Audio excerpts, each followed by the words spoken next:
우리가 두려워하지 않아도 되는 이유라는 제목으로 은혜를 나누도록 하겠습니다. 우리는 정말 캄캄한 인생길을 다 걸어가는 것 같고, 캄캄한 인생길 홀로 걸어가다, 누구나 그런 마음이 있잖아요. 캄캄한 인생길을 홀로 가는 것 같고, 특별히 요즘처럼 한치 앞을 예측할 수 없는 이 위기와 절망의 시대를 살아가는 우리에게 주님이 주시는 말씀은 너희 두려워하지 않아도 된다는 말씀입니다.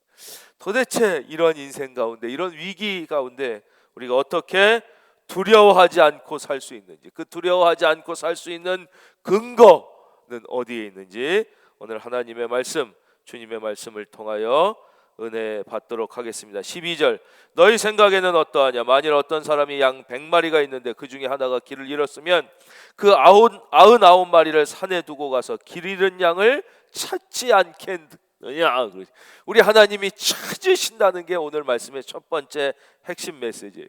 어떤 부부가 부부싸움을 했대요. 그 박찬호 선수 때문에 부부싸움을 했는데 아침에 느닷없이 부인이 어머, 박찬호 선수 어머니가 일본 사람이래요, 그런 거예요. 그러니까 남편이 아니 그 무슨 말도 안 되는 소리냐고, 박찬호 선수 어머니가 왜 일본 사람이냐 그랬더니 아내가 무슨 소리냐고, 오늘 아침에 신문에 났는 걸 내가 봤는데, 그러면서 신문을 갖고 왔어요. 그랬더니 신문 스포츠 천면에 한국인 박찬호, 일본인 노모 이렇게 써 있었다. 우리가 야구 아는 분들만 웃는 거예요.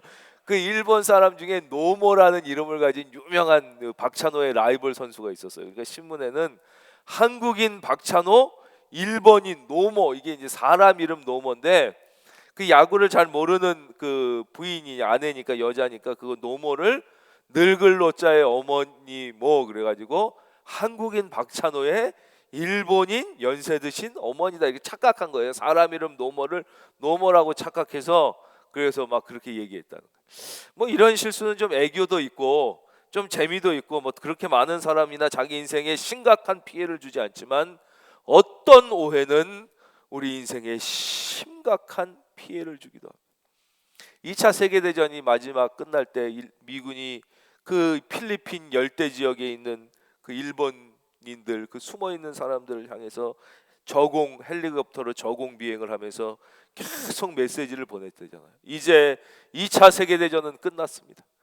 여러분, 누구든지 항복하고 나오시면 꿈에도 그리던 고향의 품, 고국의 품으로 돌아갈 수 있습니다 라는 메시지를 계속 던졌으나 그 숨어있던 일본인 포로들이 그 말을 오해한 거예요. 저거는 우리를 끌어내가지고 우리를 잡으려는 전략 전술일 거야. 그래서 그 메시지를 믿지 못하고 오해해가지고 어떤 사람은 오히려 더 깊은 정글 속으로 막 들어가는 거예요. 밀림 속으로 들어가서 몇 년, 몇십 년을 더 밀림에서 원시인처럼 헤매고, 실제 30년이나 더 그 메시지를 자기를 속이려는 전략 전술로 오해해가지고 막 30년 더 막 밀림 속에 들어가 있다가 인생의 거의 대부분을 허비하고 나중에 원시인처럼 발견된 그런 일본군도 있는 것입니다. 오늘 주님은 12절에서 분명히 이렇게 말씀하십니다. 99마리를 산에 두고 가서 길 잃은 양을 찾지 않겠느냐. 바로 오늘 말씀은 우리를 추적하시는 예수님, 우리에게 관심과 사랑을 갖고 우리가 비록 인생을 살다가 길을 잃는다 할지라도 우리를 포기하지 않고 믿으시면 아멘 찾아 나서시는 그 주님의 사랑, 그 잃어버린 영혼에 대한 주님의 관심부터 시작됩니다. 그리고 또 오늘 말씀은 양 이야기가 나옵니다. 양은 아주 상징적이죠. 그 아주 쉽게 설명하려고, 그 당시에 이스라엘 분들이 이제 양을 많이 키웠으니까 양에 대해서 이렇게 설명하면 다 쉽게 이렇게 와 닿는 거예요. 근데 또 동시에 성경은 인간의 본질을 설명할 때 우리를 양이라고 가르치고 계십니다. 우리는 다 양 같아요 그릇 행하여 각기 제 길로 갔거늘. 그것이 또 인간의 본질입니다. 우리는 인간의 본질, 내 자신에 대한 착각과 오해 때문에 인생을 헤매일 때가 많습니다. 인간의 본질을 양이라고 그러는데, 양의 특징은 뭐 쉽게 몇 가지 말씀드리면, 첫째, 양은 모든 동물 중에 제일 방향 감각이 없는 동물이라는 거예요. 방향 감각이 없어가지고 개는 방향 감각이 좋잖아요. 그래서 집 밖에 나갔다도 막 뭐 집 찾아오고, 어떤 진돗개는 뭐 몇백 킬로까지 막 찾아오고, 뭐 개만큼은 안 돼도 소 정도만 돼도 이렇게 뭐 소 끌고 농사지러 가시는 거 보면 툭툭툭툭 치고 조금만 해주면 잘 가는 것 같아요. 이렇게 자기 일하는 데 가고, 또 툭툭툭툭 치면 집에 찾아도 오고. 그러니까 산에서 이렇게 놔 먹이다가 이렇게 어린 소년 목동 같은 애가 막 소 위에 타고도 오는 그림, 이런 거 보면 방향 감각이 어느 정도 있는 거죠. 예. 그런데 양은 방향 감각이 제일 없다는 거예요. 어디로 갈지 모르는 거예요. 어디로 갈지. 우리의 인생의 특징이 그거예요.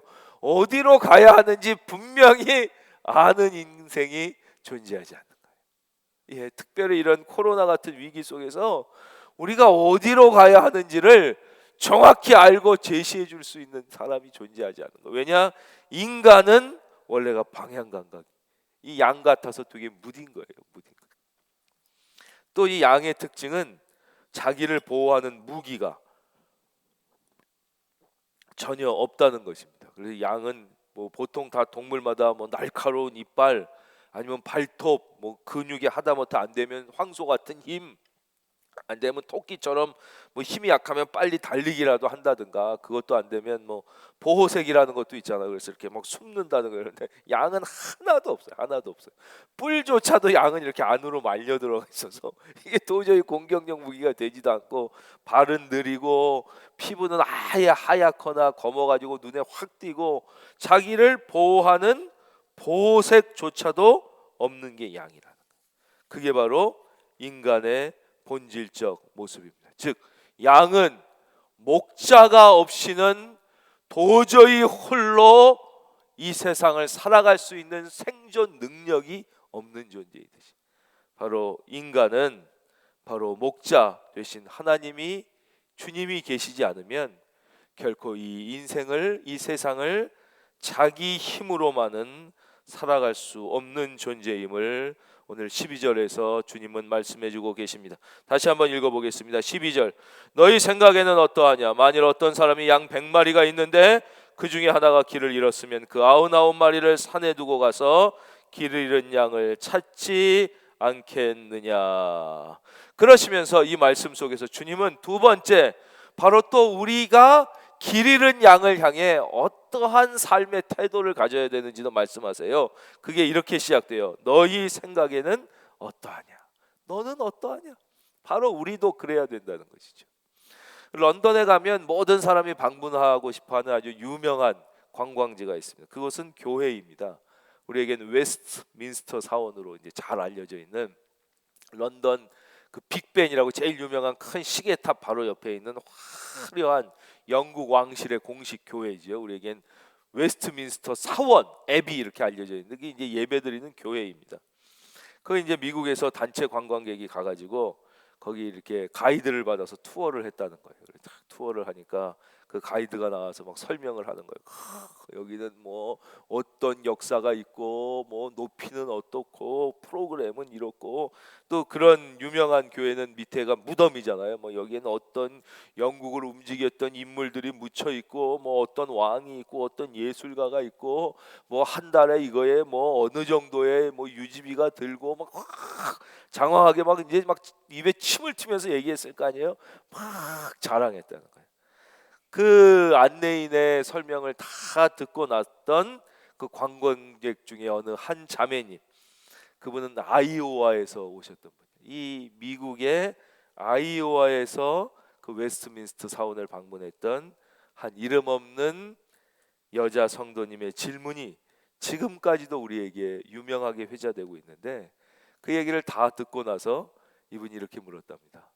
안내인 선생님, 지금까지 이 웨스트민스터의 규모와 그 엄청난 프로그램, 그리고 여기에 얼마나 위대한 인물이 죽어 묻혀 있는지에 대해서 너무나 설명을 잘 해주셔서 감사합니다. 혹시 제가 마지막으로 이거 하나만 더 여쭤봐도 될까요? 최근에 이 웨스트민스터 사원을 통해 혹시 구원받은 사람이 있다면 몇 명이나 될까요? 혹시 최근에 이 웨스트민스터 사원을 통해 잃어버린 한 영혼이 돌아왔다는 간증을 들려주실 수 있겠습니까? 오늘 주님은 12절에서 이렇게 말씀하십니다. 나만 그런 것이 아니라 너희 생각에는 어떠하냐? 나는 너희도 나와 같은 마음을 품어야 되겠는데, 나는 그러기를 원하는데 너희 생각에는 어떠하냐? 우리의 마음도 주님처럼 이 방향 감각을 잃고 두려움에 떨고 있는 인간을 향해서 주님의 사랑으로 구원의 손을 내밀고 복음을 더 힘차게 증거하고 또 그분을 포기하지 않고, 그것이 우리와 우리 큰은혜 교회의 사명인 줄로 믿습니다. 13절, 진실로 너희에게 이르노니 만일 찾으면 길을 잃지 아니한 99마리보다 이것을 더 기뻐하리라. 우리 13절에서 우리가 발견할 수 있는 또 다른 매우 중요한 사실은, 하나님은, 예수님은 이 길 잃은 양을 조건 없이 용서하신다는 사실입니다. 이게 혼내킨다는 말씀이 전혀 없어요. 너 왜 그랬냐 이런 말씀이 없어요.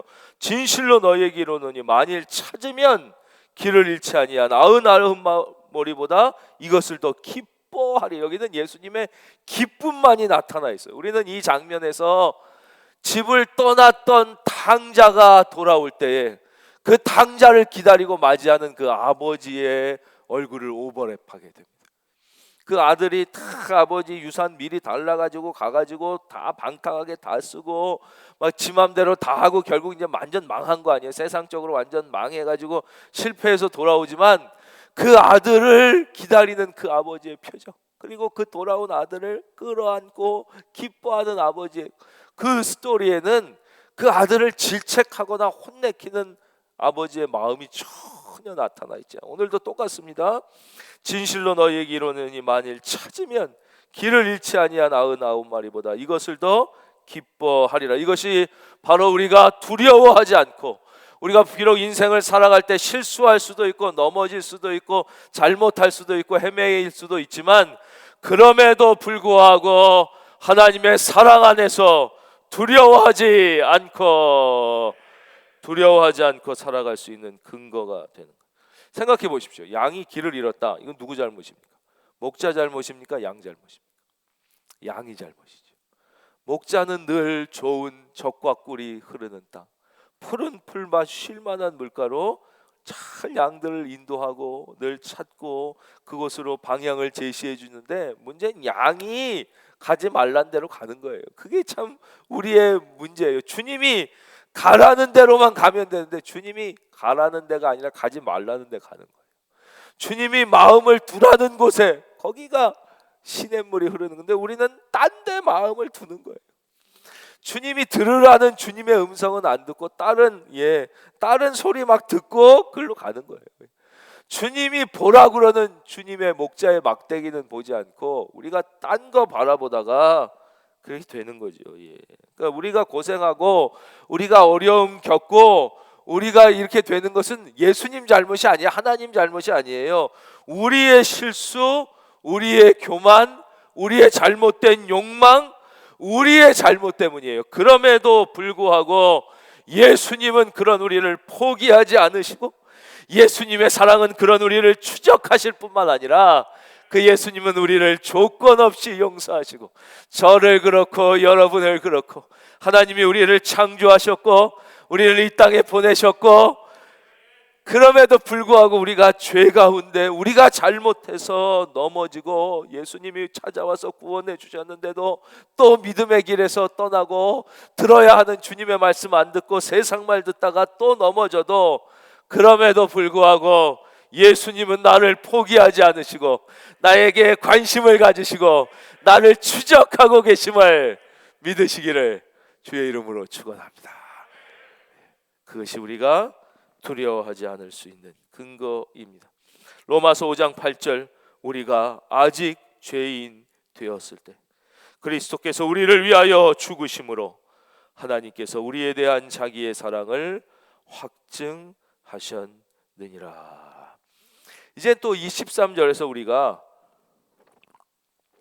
붙잡아야 될 또 하나의 교훈이 있는데, 그러므로 바로 예수님을 믿는 우리는, 하나님의 자녀된 우리는 또 격려자가 되어야 된다. 예수님께서 여기 보면 이 목자가 그 실수하고 잘못한 용을 조건 없이 용서하시듯이, 우리 그리스도인은 될 수 있으면 격려자가 되고, 될 수 있으면 칭찬자가 되고, 될 수 있으면 위로자가 되어야 되는 거예요.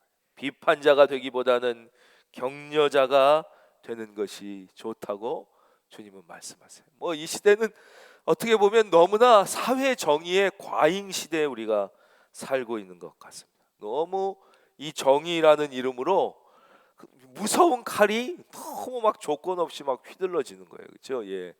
이 사랑과 용서가 없는 정의의 칼은 정의의 칼이라기보다는 사람을 죽이고 상처내고 분열시키고 윽박지르는데 사용돼요. 우리 주님은, 우리 크리스찬은 사람을 죽이고 파괴하는 게 아니라, 정죄하는 자가 아니라 격려하는 자가 되고, 비판하는 자가 아니라 위로하는 자가 되고, 희망을 빼앗는 자가 아니라 다시 한번 기회를 주는 자가 되어야 된다. 이 13절에서 우리가 배워야 하는 또 하나의 중요한 교훈입니다.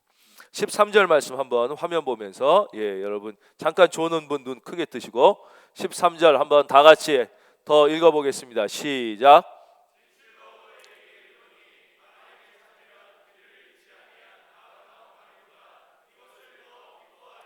이 말씀에서 우리가 반드시 발견해야 되는 또 하나의 매우 중요한 진리는, 예수님께는, 하나님께는 99마리나 한 마리나 똑같다는 것입니다. 이것이 우리에게는 이해가 되지 않죠. 그렇죠? 하나님께는 99마리나 한 마리가 똑같다는 것이, 그건 왜 그러냐? 하나님의 사랑은 양적인 사랑이 아니라 질적인 사랑이기 때문에 그래요. 이 질적인 사랑을 우리가 이해하기 위해서는 사랑의 절대 가치라는 이 의미를 이해해야 돼요. 이것은 아마 자녀를 낳아 키워본 분들은 완전하진 않지만 어느 정도까지는 이해할 수가 있을 것 같아요. 이것은 사랑의 절대 가치. 이제 자녀가 있어요. 어느 분이 자녀가 셋이 있어. 근데 그러면 숫자가 셋이라고 그러면, 나에겐 3명의 자녀가 있으면 어느 한 자녀를 잃어버렸을 때 그냥 죄송합니다만 고아원이나 길에서 한 명 데려다가 여기 찾아놓으면, 내 자녀 셋이니까 똑같아졌다, 난 손해본 게 없다, 이렇게 할 수 있는 부모는 아무도 없다는 거예요. 왜냐? 그 자녀 하나가 셋이면은 자녀가 한 사람 있는 사람보다 다 줄여서 33% 사랑하게 되고, 자녀가 10명인 분은, 한 사람인 부모는 여기 100% 사랑하지만 10명이니까 10% 그래서 그렇게 나눠서 10%만 사랑하고, 그런 게 아니에요.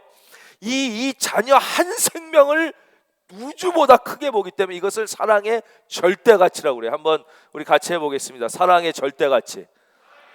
그러니까 하나님의 사랑은 이 절대 가치의 사랑인 거예요. 그래서 99마리와 한 마리의 가치가 왜 똑같으냐? 그건 99마리가 덜 귀하다 그런 게 아니라 수학적으로 나눌 수 있는 사랑이 아닌 거예요. 자녀가 셋인데 하나를 잊어버렸다 그러면 그 부모는 그 자녀를 다시 찾을 때까지는 결코 마음 놓고 잘 수가 없어요.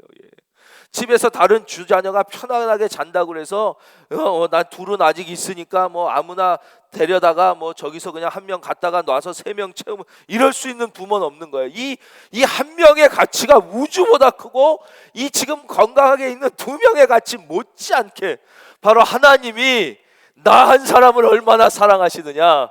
만일 나 혼자만 죄인이라 지옥에 갈 수밖에 없다 할지라도 그 예수님은 나 하나를 위하여서도 십자가에 죽으시며 나를 구원하여 주셨을 줄로 믿습니다. 이게 성 어거스틴의 고민이며 해답이죠. 성 어거스틴이 어느 날 그런 고민에 빠졌어요. 그 놀라운 예수님의 사랑, 십자가에 죽으시면서까지 우리를 구원해 주신 그 예수님의 사랑. 근데 만약에 이 세상의 모든 사람이 다 죄인이 아니고 나 하나만 죄인이었어도 예수님은 십자가에 못 박아 죽임을 당하시면서까지 나를 구원해 주셨을까? 내가 그 정도 가치가 있을까? 온 인류를 위하여 주님이 죽으셨다는 것은 이해가 가지만 나 같은 한 사람을, 그런데 바로 그 하나, 아마 나 혼자만 죄인이었어도 주님은 틀림없이 나를 위하여 십자가를 지셨을 것이라는 그의 확신이 어디서 나왔느냐? 바로 그가 말씀 속에서 하나님의 절대 가치의 사랑을 발견했기 때문이에요. 이것이 바로 내가 두려워하지 않고 불안해하지 않고 오늘을 살 수 있는 이유인 줄로 믿습니다. 하나님께는 99마리나 한 마리나 똑같은 가치가 있다는 거예요. 사실 이 경제적으로 계산하고 우리가 보통 생각하는 세상의 개념으로 하면 이건 리스크가 너무 커요. 이건 이러면 안 돼. 이건 이 한 마리를 구하려고 하는 희생이 너무 크고 투자 비용이 너무 크고 이건 시간의 손해가 너무 커. 그러나 하나님은 그러한 가치로 우리를 보시는 게 아니라 절대 사랑으로 우리를 보고 있기 때문에, 여러분, 이것이 우리의 고민입니다. 또 우리는 오늘 사람을 사랑할 때 교회조차도, 우리 크리스찬조차도 너무나 세상적인 가치와 수학적 계산을 가지고 사람을 사랑하고 있는 것은 아닌가. 너무나 우리가 한 영혼을 구원하고 우리가 선교사를 파송하고 우리가 아직 예수의 이름이 증거되지 못한 곳에가 복음을 전하고 복음의 전도의 수레바퀴를 돌리는 것에 너무 우리가 수학적인 계산을 하고 경제적인 계산을 하고 사람을 사랑하고 구원하는 것에 있어서조차도 우리는 이 하나님의 마음, 이 절대가치 한 영혼을 천하보다 귀히 여기는 하나님의 마음이 아니라 너무나 세속화된 자본주의적 마음, 너무나 수학적이고 경제적 계산을 하고 있지 않는가 하는 것이죠. 나 하나를 천하보다 사랑해 주시는 그 하나님의 사랑에 대한 감격과 감사가 우리를 지배할 수 있기를 바랍니다. 그래서 그 감격과 감사가 너무 커서, 그렇기 때문에 예수님의 사랑을 진짜 경험한 사람들은 예수님 때문에, 예수님이 아니었다면 갈 수 없었던 곳을 가게 되고, 할렐루야, 예수님이 아니었었다면 할 수 없었던 것을 하게 되며, 예수님을 만나지 않았다면 도저히 꿈조차 꿀 수 없었던 것을 꿈꾸게 되는 역사가 왜 일어나느냐? 바로 나를 이렇게 사랑하시는 예수님의 절대 사랑을 한번 경험하게 되면 그 영혼의 깊은 곳에서부터 본질적인 변화가 일어나게 되는 것이죠. 우리 큰은혜 교회가 지금 함께 하나님께 예배하는 우리 모두에게 이런 감격과 변화가 있기를 다시 한번 예수님의 이름으로 축원드립니다. 마지막 14절 말씀입니다. 이와 같이 이 작은 자 중에 하나라도 잃는 것은 하늘에 계신 너희 아버지의 뜻이 아니니라. 이와 같이 이 작은 자 중의 하나라도 잃는 것은 하늘에 계신 너희 아버지의 뜻이 아니니라. 이제 다시 이 말씀의 시선을 나 자신에게 모으겠습니다. 이 작은 자는 바로 나 자신입니다. 만약에 주님이 그 한 마리를 포기하셨다면 바로 100번도도 포기되었어야 할 영혼이 나 아닐까요? 만약에 하나님께서 구원의 가능성을 평가하셨다면 100번도 가능성이 없어서 버려져야 했을 것이 나 자신이고, 만약에 하나님께서 그 실수의 횟수를 카운트하셨다면 실수하고 찾았는데 또 실수하고, 실수하고 찾았는데 또 실수하고, 실수하여 주님이 찾으러 나왔는데도 점점점 주님의 음성을 들으면서도 그 반대 방향으로 달려가고 있는 우리를 보고 주님이 포기하셨어도 벌써 10번, 100번은 더 포기했어야 될 사람이 바로 나 아니었을까요? 그러나 하나님의 바로 이 작은 자 중에 하나도 포기하지 않는 그 사랑이 나를 포기하지 않으셨고 나를 붙잡으셨고 마지막까지 나를 안아주시는 줄로 믿습니다. 또 동시에 그러므로 우리는, 믿음은 바로 그 작은 자 하나를 포기하지 않는 거예요. 이게 어려워요. 정말 언제까지 저 포기하고 싶은 저 인간을 포기하지 못하고 끌어안고 붙잡고 앉아서 몇십 년을 꼭 낭비하는 것처럼 보이는 게 어쩌면 그래서 그것이 믿음이고 그것이 인생인지 모릅니다. 정말 저 사람만 아니었으면 그죠? 예. 그렇게 힘들고 우리를 어렵게 하는 저 사람 좀 포기했으면 좋겠는데, 우리 가족 중에도 나의 인생 중에도 신앙의 공동체 가운데서도 언제까지 주님 저 인간 하나 때문에 우리가 이렇게 고생해야 됩니까? 저 인간 하나 그냥 포기해 버리면 될 텐데 우리 나머지 이렇게 많은데 우리가 가야 할 길이 이렇게 먼데요. 예, 지금 시냇물과 지금 저 푸른 초장이 있는 쪽이 이쪽인데 우리가 왜 죄 때문에 여기 계속 기다려야 됩니까? 하는 마음이 들 때가 100번 1000번이라 할지라도 이와 같이 작은 자 중에 하나라도 잃는 것은 하늘에 계신 너희 아버지의 뜻이 아니니라. 바로 그 사랑이 10번 100번 1000번 더 포기해야 될 나를 붙잡아 주셨던 것처럼 우리도 또한 오늘 이 인간 붙잡고 몇십 년을 여기 주저앉아 있는 것 같아 포기하고 싶어도 끝까지 예수의 사랑으로 포기하지 않고 붙잡고 함께 가기를 우리 주님은 원하고 계십니다. 사랑하는 성도님, 우리가 코로나 위기 가운데 어려움 가운데 모두 함께 이 길을 걷고 있습니다.